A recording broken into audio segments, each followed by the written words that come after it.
So here's a brand that I never covered on my channel before. The brand is called Obvious, and I know they've been around for a few years. It's a French brand. Here we have a pistachio-based offering. It's called Une Pistache. I'm excited to give you my thoughts on this 2023 release, so make sure to stay tuned.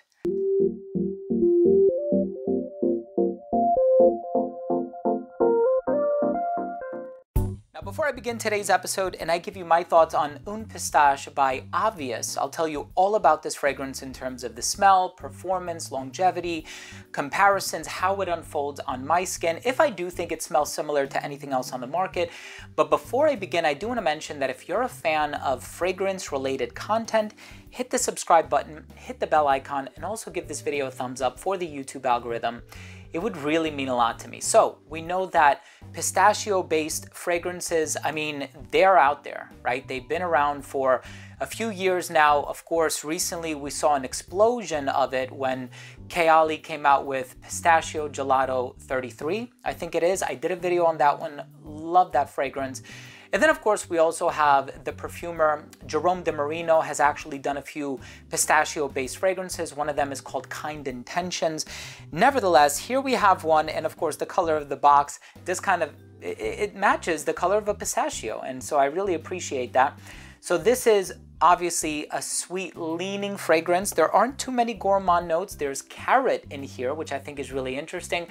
There's also heliotrope, there's olibanum, otherwise known as frankincense, cashmeron, sandalwood, and of course some spices like cardamom with a little bit of Tunisian neroli in the opening. Nevertheless, I'm excited to give you my thoughts on the smell. Let's start things off with a quick look at the presentation first.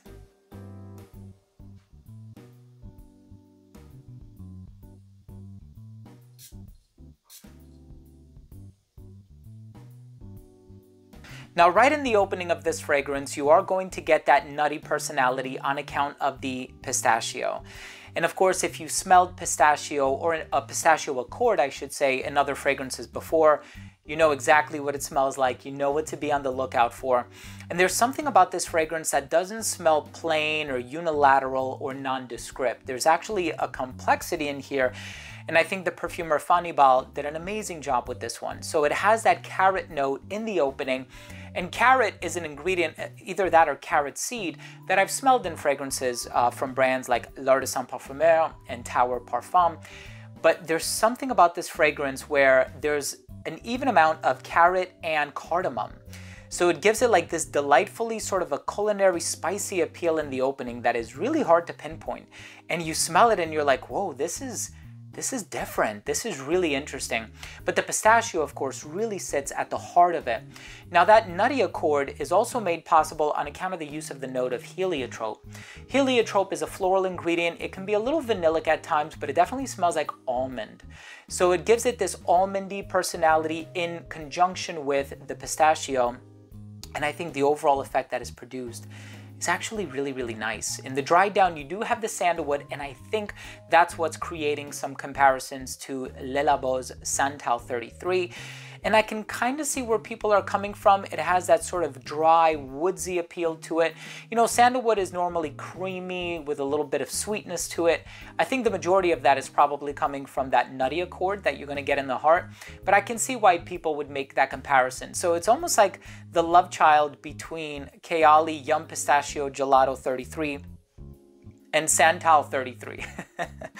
If you combine those two fragrances together, I think you would get this one. But again, it is unique. Those are just dropping some frames of reference out there just to kind of put you in the mindset of what to expect from this fragrance. But at the end of the day, it stands on its own two legs. It's a unique fragrance, and I love this one. I think this is so interesting, and it's always so enlightening. And you can, you know, take a deep breath when you smell something that is unique and original, and you feel like finally something that is not reductive or something that is not in the vein or wheelhouse of another fragrance that I am so familiar with. You know, I'm always looking for novel olfactory experiences, and Une Pistache by Obvious does that for me.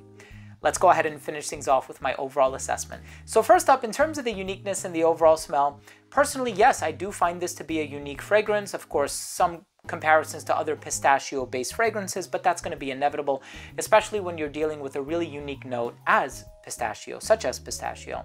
Longevity on this one is a solid 9 hours on skin, really good longevity. It is eau de parfum strength, if I'm not mistaken. Yep. In terms of the projection, really good projection on account of that neroli, but it is short-lived, so it's going to project at an arm's length for about an hour. It became an elbow's length scent right around hour 6, a skin scent right around hour 9. In terms of the versatility, good for dressed up or dressed down, perfectly unisex, all year round, great for anybody of any age. And of course, these are just recommendations. If you love the way that it smells, that needs to be the ultimate barometer as to whether or not you're going to buy a fragrance and spend your hard-earned money on it, right? And in terms of the presentation, I think it's a gorgeous presentation. I do like the cork cap here, and of course it's eco-friendly, and there's a lot of other really nice things going on about it aesthetically, the color palette, and I just think it's really cool. My final verdict on this fragrance is it's awesome. It's an awesome pistachio-based composition. I am truly in love with it, and I'm gonna be wearing this one a lot. And it doesn't matter when, because I think it's great for all year round. It's great when you're looking for something a little bit on the gourmand side of things, but not something that's sweet. And I think this is a fragrance that perfectly skirts along that territory. Try it for yourself. Hopefully you can get a sample. I'm gonna drop all of the relevant links down below. I know Lucky Scent carries the brand. You're gonna find it online at several places. Thank you for watching. I hope you took something of value from this review. If you did, hit the subscribe button, hit the bell, and give this video a thumbs up. Thanks again so much for tuning in. I love you all, and we'll see you tomorrow with a new episode. Bye.